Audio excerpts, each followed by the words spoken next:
नमस्कार दोस्तों, आइए सुनते हैं कहानी करवा चौथी औरत। इस कहानी को लिखा है सुप्रसिद्ध लेखिका सुधा अरोड़ा जी ने। घर में कुतिया और कंप्यूटर एक साथ आए थे, इसलिए सब ने लक दक भूरे रोएदार बिलौटे से चमकती आंखों वाली कुतिया का नाम एक मत से फ्लॉपी रख दिया था। आज करवा चौथ का व्रत था और फ्लॉपी सो रही थी। अक्सर वह सुबह 5 बजते ही सविता को उठा देती है, पर आज उसने 6 बजे उठाया, जब सूरज की रोशनी आसमान पर फैल चुकी थी। सरगी का वक्त निकल चुका था। हर साल की तरह इस बार भी सुबह सरगी खाने के लिए सविता की नींद नहीं टूटी। वह अक्सर उठ भी जाती थी तो सिर्फ एक प्याला चाय ही पीती थी।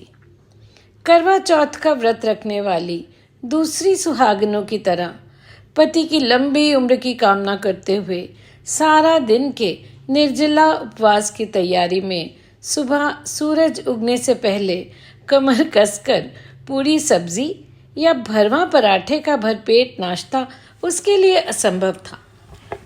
इधर फ्लॉपी ने अपने अलसाए हुए भूरे रोओं को स्पेनिश नृत्य की लय में झटकार कर सुबह होने का ऐलान किया। उधर सविता ने खीज में अपना सिर झटक दिया। अब सारा दिन चाय की तलब सताएगी।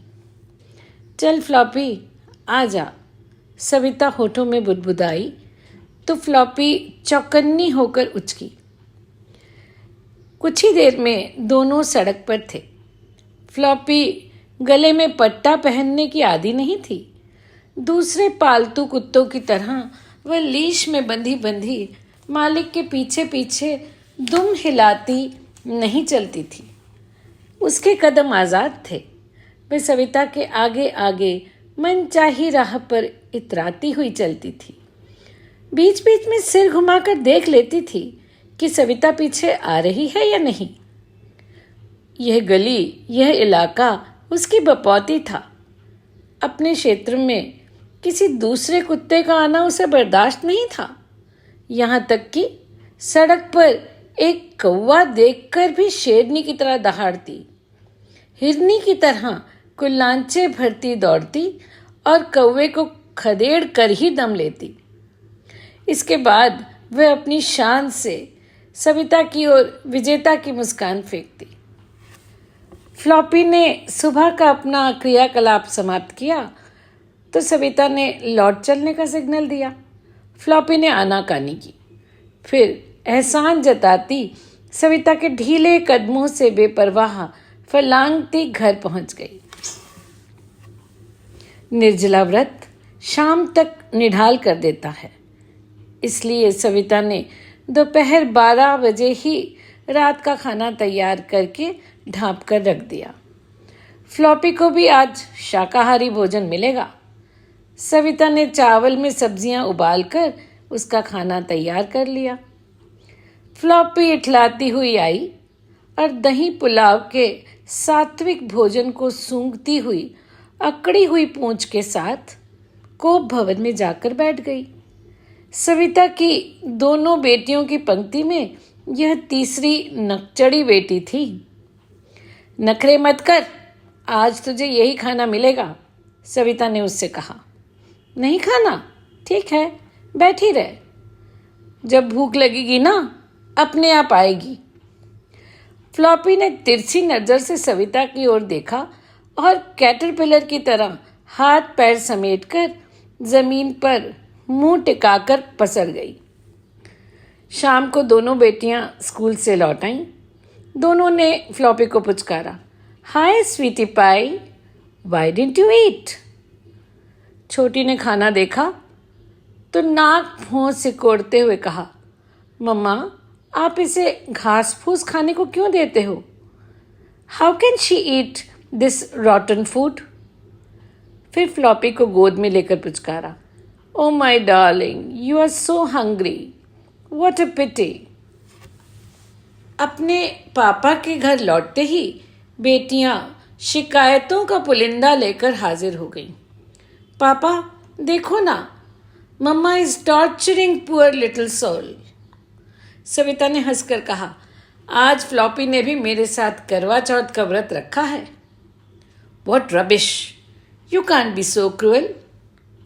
बौखलाते हुए साहब मजबूत कदमों के साथ रसोई में दाखिल हुए, डीप फ्रीजर से फ्लॉपी का मनपसंद पोक मिंस्ड निकाला, डीफ्रॉस्ट किया और गैस पर चढ़ा दिया।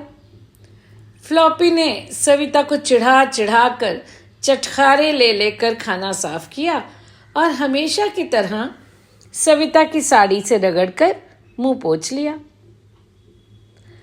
छोटी बेटी ने फ्लॉपी को शाबाशी दी। Good girl, that's the punishment.